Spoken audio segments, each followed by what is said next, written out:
Giờ Rồi. bây giờ đang quay à? Action. Liệu rằng chia tay trong em có quên được câu ca tình yêu em trao cho anh đâu nào phôi pha. Đừng được dối con tim anh sẽ không buông tay em được đâu mà. Sai mẹ. Bố ơi. Nhưng mà không được, bây giờ để là giữa tao như đấy tao. Bỏ mặc anh một mình ở đây. Xóa đi những ký ức.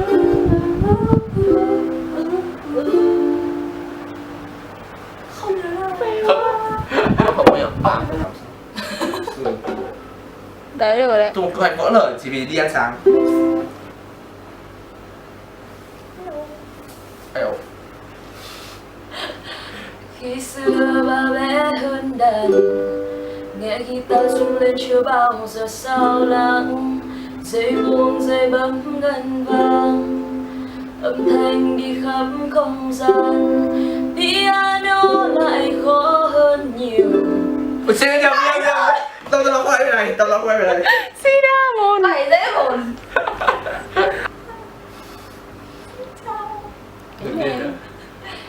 Piano lại khó hơn nhiều, thêm đôi tay nhỏ bé hơn biết bao nhiêu. Mày cái gì vậy? Cái gì? Mày có lúc nào anh sai rồi mà. Tông của nó khác nhau ấy. Không phải, đánh em xem. Giống mà.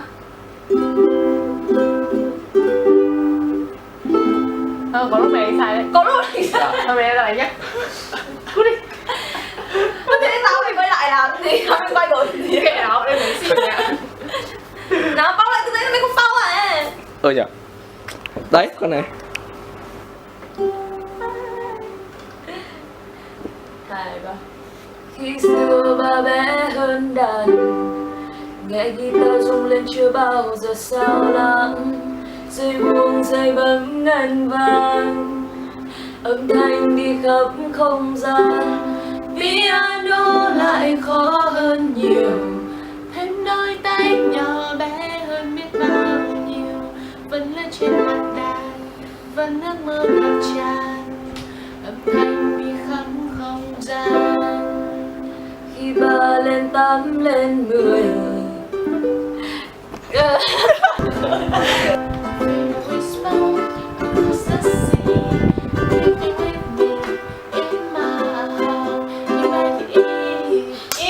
Anh nhớ tao đây là không nhỉ? You make it easier. Ok. Này. Xin chào. Nào. Tao hát à?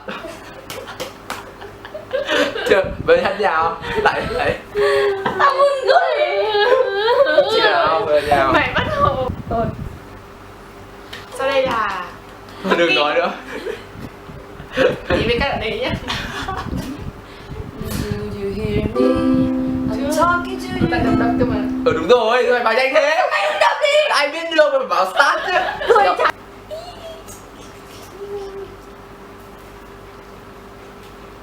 Đi.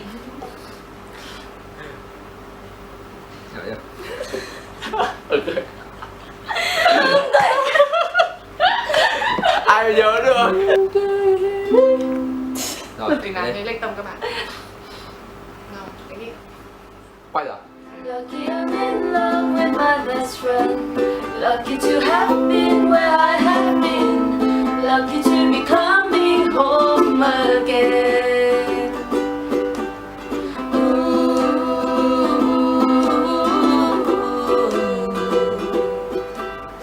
They don't know. Cái này cũng khó nữa. Chờ bây giờ tao nhớ lại trên tao đánh rồi. Ta phải di chuyển. Rồi. Ok. Do you hear me talking to you? Tao bị lệch tông. Rồi.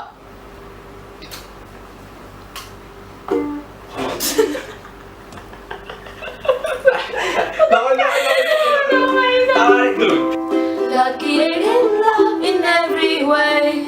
Lucky to have stayed where we have stayed.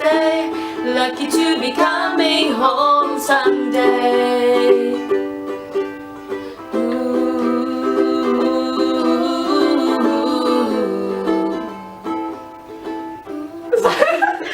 Thôi dừng ở tới dừng ở đấy hợp lý ấy.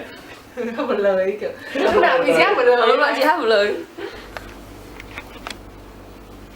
Liệu rằng chia tay trong em có quên được câu ca tình yêu anh chưa lúc nào phôi pha. Đừng lừa dối con tim anh, em sẽ không buông tay anh được đâu mà. Đi chơi, bình tĩnh chờ. Dạ đã. Nào lại. Em ăn quả. Đấy. Liệu rằng chia tay trong em có quên được câu ca tình yêu xin xem lại. Thì dễ.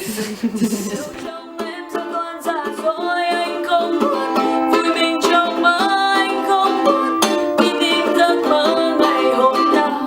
Xin hãy là em của ngày hôm qua. Là em của ngày hôm qua. Đừng bỏ mặc anh một mình nơi đây. Dừng lại và xóa nhẹ đi ký ức. Mẹ ơi lại đi, tao quên mất. Tao phải đeo kính. Ấn đi đã. Rồi mà, ô bài hơi bị hay đấy, đoạn vừa rồi hơi bị hay đấy. Không được. Đần độ đấy. Kệ mày. Lại.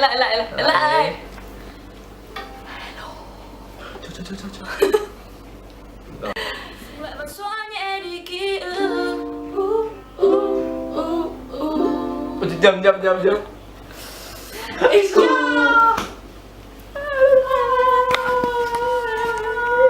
Nhầm bên đi ơi.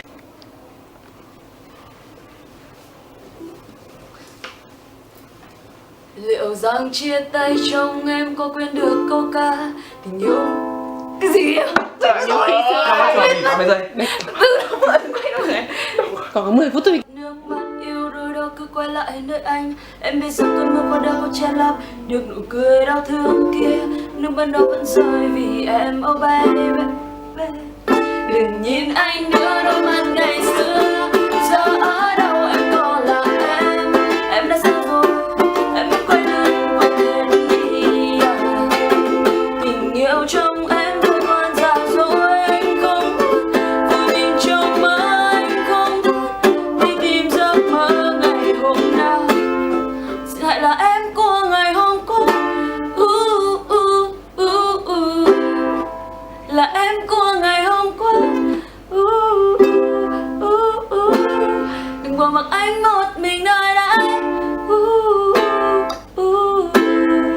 Dừng lại và xóa